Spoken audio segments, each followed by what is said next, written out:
But some motherfuckers, day 13 of the challenge, and I just increased 0 my rating. I won 3 games, and I lost another 3. So I just increased 0 points, and I lost 0 points. And I play a very interesting game against the Benoni. During the challenge, I used to play more E4, but today I just decide to trade and open with D4. And I had a interesting game to especially to learn. It's not my best game, but I hope that you are going to learn many interesting things about the Benoni structure. Okay, I open with D4, knight F6, C4, G6, knight C3, C5. Now after D5, this is well known like a Benoni structure. With these 2 pawns here is like a Benoni. Bishop G7, E4, sorry, Bishop G7, E4 taking the control of the center, D6, knight F3, sword castle. Here I choose Bishop E2, H3 is the other main move. Maybe I prefer a little bit H3 because you are stopping the move Bishop G4. But okay, Bishop E2 is fine. E6, sword castle, E takes, D takes, and now A6, A4. Okay, let's stop here in this position. Now let's understand who is the plan of each player. Okay, the white plan is going to be play E4 and E5. That's the white plan. There are no more. Just breaking the center. And the black plan is going to be trade counter playing the queen side with A6, B5. Of course, with white we're going to stop it with A4, A5, so then black maybe should think more plans. And okay, another important tip of the Benoni is that trade one pair of knights benefit black. We're going to see this theme later in the game, but you should keep this in your head that trade one pair of rook or knights benefit trade one pair of knights benefit blacks in the Benoni structure. Okay, here a6, and of course I told that the black plan was expansion in the queen side, so we just stop it. If always that black plays e6, we play a4. Okay, now bishop g4 is slightly better than knight d7. Bishop g4 was here the best move. But okay, my opponent plays knight d7. And here I play knight d2, which is not the best. Of course, knight d2 is a typical move to go to c4, and now to free this pawn to advance to f4 and then play e5. So, but here in this exactly moment, bishop f4 was stronger, just attacking d6. This move was stronger. And maybe later I can play knight d2, knight c4, followed by bishop d3, f4, e5. All of this plan, but bishop f4 here was stronger. But bishop g5 is another possibility. Knight d2, rook b8. Okay, now he. Okay, b5 can look like still defending by the pieces, but in some moments black can have some deflection on e4. So b5 is more or less threat. No, it's not a complete threat, but it's in the air. Okay, I play knight c4, attacking d6, knight b6, and I told 1 minute ago that trade one pair of knight benefit black. So for that reason, I just returned to e2 with the knight. Knight e2, knight here. Here, e5 here was so strong. The only move that should scare that you should scare after a5 was b5. But after b5, you can just trade, and here very good plan knight b3. I didn't think about this plan during the game. Knight b3 to go to a5 and then to c6 with a weight advantage. Okay, you return to c4, knight b6, and here like I told you didn't want to trade one pair of knights with white. For that reason, I play knight e3. Knight a3 was the main move here. There are some games with that. Bishop d7 and then a5. But okay, knight e3 was fine. Rook e8, and here was stronger just defend the pawn instead of making nothing in the queen because this knight is what plays on b6. So we shouldn't hurry with play a5. We just can play f3 defending the a4 pawn and white is fine. And later one day we're going to make our plan of a5 and right here develop the bishop. Because of course I told that the white plan is f4, f5 and we are playing f3.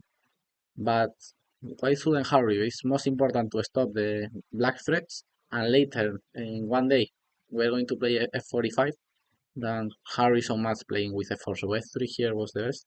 a5, knight b7. And here I made my first mistake. Here was just better play f3, defending the pawn, and if b5 just take here. But this is a slightly better version than the previous. For that reason, f3 here was better.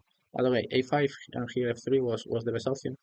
Instead of that, I play knight c4, just trading the e4 pawn for the d6 pawn, who is a huge mistake. Because after that, this bishop is going to open. Black finally managed to trade one pair of knights. This file is open for the queen, so that's a very bad decision. My opponent will have take here, rook e4, knight d6, and rook d4 with a black have here the slightly advantage. Instead of that, my opponent failed with knight d5. And here, I told us many times that trade one pair of knights benefit black, but during the game, I don't know why here I just take on e5. Here, knight e3 was the best, and if knight e7, f3. I take on e5 because I just want to play f4, f4 e5 fast. Well, I should play more quietly, just keep the knights and play f3, and then later one day maybe I could manage to play f4, e5. But for the moment, it's not clear what is the black plan. Or queen c2 was another good move. Instead of that, I take here f4. But the principal problem of this move is that here black have this exchange sacrifice. Rook takes, knight takes, and knight e4. Rook a4, f5, and let's see, this knight is a fucking monster. Sorry. It's a beast, the bishop is another beast. I have no open file for my rooks. So here black is better with this exchange sacrifice. Instead of that, my opponent goes with rook e8. And here I have e5 dearly. I was all the game wanting to play e5. And here I have the opportunity and I didn't play. The line could be just d takes, rook takes, but the idea is that here I have bishop f4. Of course, black is going to have some counterplay because I give my dark square bishop and okay, black take a pawn, but it's good for white. This nice. Bishop g4, trading the bishop pair, and yes, white is slightly better here. Instead of that, I play bishop f3 because I just didn't watch e5, b5, takes, king h1, typical move to put inside my king. Bishop d7, and finally I watch e5, taking the exchange. Of course, black is still having some counterplay, but white is better. Here, queen d2 is slightly better, queen d3, and here after trade queens, I'm just completely winning. Rook a8, d6.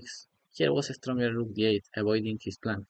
But okay, here I'm still winning. Here g4 is better, and okay, here I start to play a little bit, but the endgame I play g3 instead of g4, which is the good move. Here rook b6 again was the move. But okay, after trade the d6 pawn for the h2 pawn, I'm just completely winning here. But I don't know why I just play king b5 and take on b4, who is a draw. Finally, I managed to win. Because of, okay, I have the bishop and the pass pawn, but it was easier just play bishop a6 and white is completely winning here, just maintaining the rook. One day the pawn, the b pawn is going to b4. But okay, instead of, or one day I can take and sacrifice the rook in better conditions. But here, after rook takes, just for example, 95 is draw. For example, this 9, king c5, e5, 1, 4. Okay, this race ends in a draw. But instead of that, my opponent plays king g4, and I just play king c5, king h3, and here important move instead of before. Maybe before is winning too, but now I make the domination of the knight, bishop c6, covering the 4 squares of the knight. And now the knight cannot came to my pawn. Very important move, bishop c6. Here my opponent lost in time, but he's just completely lost. Apart, my bishop is defending h1, his promote square, and just the pawn is going to run until b8 with touchdown and win the game. This game is not the best game ever played, but I think that you could learn and yes, learn many typical ideas and plans and advices about the Benoni opening. That during my game I employ some of them, and in other moments I don't employ. It's okay, that's our game. Tomorrow I should win all the games and start to increase my rating, because if not, never I'm going to reach 20,000. So let's see tomorrow. Bye bye, motherfuckers.